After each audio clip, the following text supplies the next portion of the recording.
Introducing YouTube memberships, a fun way to support the channel while getting some exclusive perks. Click the join button to become a member now and get benefits like badges next to your name on videos, behind-the-scenes photos, advantages during the live trivia game, discounts on merchandise, private one-on-one video chats, the ability to request future video topics, and exclusive 8 to 10 minute videos on the history of the NFL. And now, on with our feature presentation. This man right here is Buffalo Bills head coach Hank Bullough. He's one of the worst head coaches in franchise history. I can't say that he's the worst, seeing as Harvey Johnson existed, and you can learn more about him and how he was so bad that he didn't even know the score to his own freaking ball game by clicking the card in the upper right corner. But you can make the argument that he was number 2. He's got some stiff competition for that number 2 spot with the likes of Case Stevenson and Jim Ringo and Chan Gailey. But he was really bad. After taking over as the interim head coach in 1985 and going 2-10, he somehow convinced Ralph Wilson and everyone else that he should stay on for the 1986 season, even though everyone else universally agreed at the time that this was the wrong move, with outrage coming from just about everyone over the move. This was one of those things that you knew was going to backfire right away, and sure enough, it did, because to the shock of no one with a brain, this did not work out. By the time his Bills career was done, he had coached 21 games with the organization and went 4-17, winning a grand total of 19% of his games. For some perspective on how bad that is, if Bill Belichick was to have that winning percentage as a Patriots head coach, he would have to lose his next 1,012 games, meaning that he would have to go 0-17 for the next 59 and a half seasons, or until the year 2082. That's how bad he was. But that raises the question, truly, just how bad was he? I can tell you the numbers all you want, but some coaches have poor records because they weren't given a ton of talent to work with. Others, though, have poor records because they have no idea how to coach a football team. And Bullough was definitely the latter. Not that the Bills were the best of teams back in the mid-80s, as they were just throwing stuff at the wall and seeing what stuck at the quarterback position until Jim Kelly came along, but there was no reason that they should have been 2-7 to start off the 1986 season. None whatsoever. And the final game that Bullough coached before he got fired showed just why he had no business being a man in charge. Because one of the basic things with any coach that we take for granted is to be able to set a starting lineup and decide who is going to play. And I don't mean making the right call and starting one guy over the other. I mean making a starting lineup, period. Just picking any 11 guys to go out there. And yet, somehow, Hank Bullough couldn't even do that right. Because in a 1986 game against the Tampa Bay Buccaneers, let's just say that the first play of the game showcased the entire year and a half or so of incompetence from the man in charge. And this is the story behind the dumbest starting lineup controversy in the over 60-year history of the Buffalo Bills franchise. Before I talk about the actual incident in question, we need some context to understand the importance of this game at hand, as well as the 2 players involved in this bizarre controversy in the first place. It's November 2nd, 1986. It's week 9 of the NFL season, and we've got an interconference battle on our hands down at Tampa Stadium between the Buffalo Bills and the Tampa Bay Buccaneers. And you could make the argument that in the history of the NFL, among all the games to ever be played in week 9, that this was the least hyped and the least important matchup of the bunch. I'm not even going to try and sugarcoat it or hype it up. This matchup was ugly with a capital U. In one corner, you had the 2-6 Buffalo Bills, who were well out of the playoff picture at the halfway mark and had lost 4 of their last 5 games, with a lethargic offense that over its last 6 had scored just 88 points, or barely over 14 points per game. In the other corner, you had the 1-7 Tampa Bay Buccaneers, who boasted the worst record in the NFC, who had the second worst defense in the NFC, having allowed 218 points, or well over 27 points per game, and who had the second worst point differential in the NFC at -91. 2 teams with a combined record of 3-13. What a great matchup in front of less than 33,000 people. So unless you were in Buffalo or anywhere in the surrounding area, odds are you did not see a second of this game, because no one actually wanted to watch this crap. But still, if there was one storyline from this game, other than the stoppable force going up against the movable object, it was the fact that this game, at least on paper, marked the return of this man right here. This is running back Robb Riddick, and he had been a longtime player on the Bills, having been with the team since they drafted him at the 1981 NFL Draft. He was one of the players on this team that had playoff experience, and had experienced both the highs and the lows, with the high being making the playoffs during the 1981 season and making it to the divisional round before a heartbreaking loss to the San Diego Chargers, and the low being, well, whatever the heck the mid-80s were. Riddick hadn't played a whole lot in his first 5 seasons with the team. He missed the strike-shortened 1982 season with an injury, and missed the 1985 season with an injury as well. And in the other 3 seasons, so 1981, 1983, and 1984, he carried the ball a grand total of 10 times for 50 yards and no touchdowns. However, in 1986, as you can tell, at least on paper, he was one of the lone bright spots for the team, because he was a true dual threat who could be a weapon in the backfield in both the running game and the receiving game. Take the Week 2 game against the Cincinnati Bengals, where he scored the first touchdown of the game for the Bills and ended the day picking up 53 rushing yards on 11 carries, coming out to nearly 5 yards a carry. Or take the Week 4 game against the Kansas City Chiefs, where he had 79 rushing yards and a touchdown and over 6 yards per carry, while also having 5 catches for 67 yards, meaning that he amassed 146 yards from scrimmage on the day. Or take the Week 6 game against the Miami Dolphins, where he had 47 rushing yards on nearly 6 yards a carry, while also picking up 7 receptions for 82 yards.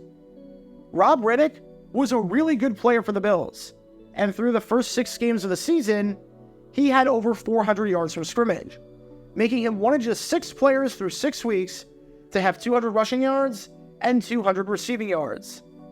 And let's just say that when the other players on the list are guys like Herschel Walker, Ernest Biner, Roger Craig, and Hall of Famer Marcus Allen, yeah, you're in some pretty good company. It seemed like even though the Bills were struggling from a team perspective, that Robb Riddick was not, and he was one of the few saving graces on what was shaping up to be another disaster of a season. However, in Week 7, during a home game against the Indianapolis Colts, both good and bad things would happen for Riddick. The good news was that the Bills won their second game of the season, defeating their division rival by a final score of 24-13. The bad news? Well, that was that Robb Riddick could not enjoy the moment, because during the game, he suffered a cracked bone in his left wrist. Injuries had plagued the man throughout his career, and this seemed like yet another example of that. And while the injury would not require surgery, it was definitely going to require Riddick to miss some time, with Coach Bullough saying he has a hairline fracture. There's swelling in it now, and once the swelling's out, which will take 72 to 96 hours, they can tell a lot more about it. The worst case scenario was avoided, even though Riddick missed the team's Week 8 battle against the New England Patriots, which coincidentally was the team's worst offensive showing of the season, as they picked up just 224 total yards and 3 points, both of which were season lows at the time and for the entire 1986 season. But for Week 9 against the Tampa Bay Buccaneers, he was good to go. He was ready to play, get back on the field, and help his team win the game. Riddick was going to wear a special cast on his wrist that was padded to absorb contact, and because Riddick is a warrior, he said that he even could have played in that Week 8 game if absolutely necessary, saying, "I was dressed and ready to go, but they said they were only going to use me if it was an emergency, if somebody got hurt." But now, 1 week later, he was definitely good to go. Said Coach Bullough, "We may start Riddick if he can go." Alright, that seems pretty self-explanatory. If Robb Riddick can play, he's going to start the game over rookie running back Ronnie Harmon. So with Riddick ready to go, And with Riddick able to play in this Week 9 battle to try and give the Bills any hope whatsoever at turning their disastrous season around, let's check out the very first play of the game and see what we've got going on here. Backfield, 1st and 10, just underway. Glad you're with us. And the give is 2 more, and he just back to the line of scrimmage. Bronner makes the tackle. Wait a second. That's not that's not Robb Riddick. But I don't get it. Coach Bullough said that he was going to start the game if he could go. And yet, the first man receiving the carry and the first man in there is Ronnie Harmon. What on earth is going on? Maybe he's going to come in for the second play of the game? 6 for the Bills. A pitch back to Harmon, and the Tampa Bay defense read that one perfectly. Bronner led everybody. Nope, that's still Ronnie Harmon.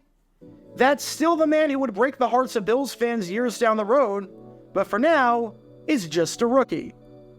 Riddick did eventually come in on the third play of the game, and as you can tell from these highlights, he played the rest of the game, picking up a solid 85 yards from scrimmage, including 7 catches for 50 yards, although it was all for naught, as the Bills lost the game 34-28, giving Tampa Bay their second win of the season and dropping the Bills to a paltry 2-7. So that raises the ultimate question. Robb Riddick was the starting running back before. The coach said that if he could play, he was going to start. Robb Riddick clearly could play, seeing as he was out there for the remainder of the game. And yet, to start the game, he was not starting. What gives? Well, get ready for this.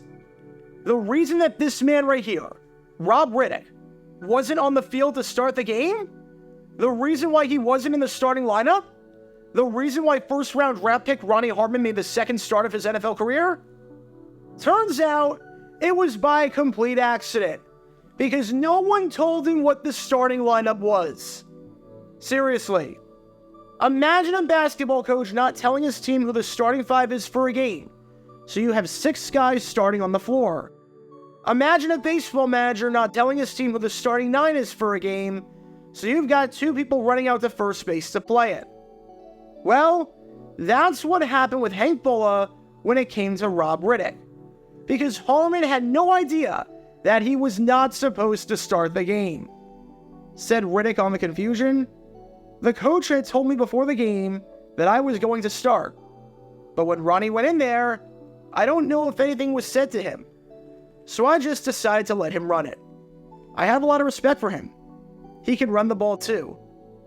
But the coach didn't say anything to Harmon. Said Harmon, quite bluntly, "Nobody told me nothing." So let me get this straight. Robb Riddick thinks he's starting the game, so he's ready to go out there. But then he sees Ronnie Harmon trotting out there, so he thinks that the coach made a mistake and changed his mind.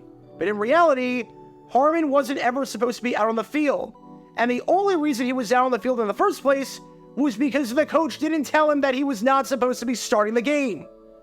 Are you confused? Is your brain in a pretzel with this? This man right here, Hank Bullough. What the heck are you doing? This is the easy part of the job. This is supposed to be the part that's second nature. Creating a starting lineup and making sure that people know about it. And you somehow can't even do that right. And even funnier, Harmon stayed out there for the second play. You would think that the coaching staff would realize after the first play that, wait a second, Harmon's not supposed to be in the game. We want Riddick in there. But it took the coaching staff multiple plays to realize that something was up. It took the coaching staff multiple plays to realize that their starting running back was not, in fact, their starting running back. How does everyone else in the stadium and everyone else watching at home know this, but you don't? How are you this blind and inept as a head coach? How do you not see this? 2 days before, it was Halloween. Did he accidentally stay in your CB Wonder costume a few days longer? I mean, my God, it just doesn't make sense to not only have this mistake happen by not saying what your starting lineup is, but to then not recognize that right away when the wrong player went out there and got the ball. Unbelievable. Unfreaking believable. Like I said before, the Bills lost this game 34-28, losing after getting it down to the 5-yard line on the final play and failing to get into the end zone. And after that game between these two teams behind me right here, Hank Bullough would get fired and would never coach another game for any NFL team ever again, which I think was for the best, seeing how he was absolutely terrible at his job. Now, was this starting lineup controversy between Riddick and Harmon the straw that broke the camel's back? Probably not. Again, the straw that probably broke the camel's back was losing to Tampa in the first place. But this was just another piece of evidence showing how bad Hank Bullough was at his job. Now, the next man the Bills would hire would be Marv Levy, who was a heck of a lot better. I think that goes without saying. And you can learn more about his first game with the Bills, his debut against the Pittsburgh Steelers, by clicking the card in the upper right corner. At the very least, he was miles better than Hank Bullough. Not that that's a very high bar to clear. Hank Bullough was really bad, y'all. Like, really, really bad. The 1988 season was Robb Riddick's best season from a winning standpoint, as the Bills made it to the AFC Championship in a game that you can learn more about by clicking the card in the upper right corner. And it was also his best season from a touchdown standpoint, as he found the end zone a whopping 12 times on the ground, which was the 4th most in the league that season. But from an overall production standpoint, the 1986 season was probably his best. He had 1,100 yards from scrimmage. He had 5.5 yards per touch, which was inside the top 10 of the NFL. And he was just about 30 receiving yards shy of being a part of the 500-500 club, with 500 rushing yards and 500 receiving yards, which is no small feat. And he clearly did this in spite of his coaching staff, who didn't even know that he wasn't out on the field to start this game against the Buccaneers. Because in 1986, even though Robb Riddick started 8 games, it should have been 9. The reason why Robb didn't start 9, Robb got robbed. Get your official Jaguar Gear 9 merchandise by going to jj9shop.com, and be sure to like and subscribe, as it really helps the channel out a lot. Join me every Wednesday night where we'll play NFL Trivia for cash prizes at 9 p.m. Eastern over on Twitch. To learn more about the history of college football, subscribe to Jaguar Gator 8. To learn more about the history of Major League Baseball, subscribe to Jaguar Gator 7. Also, special thanks to all of our Patreon supporters for helping out the channel. Your support is greatly appreciated. See how you can become a patron and request future video topics in the description below.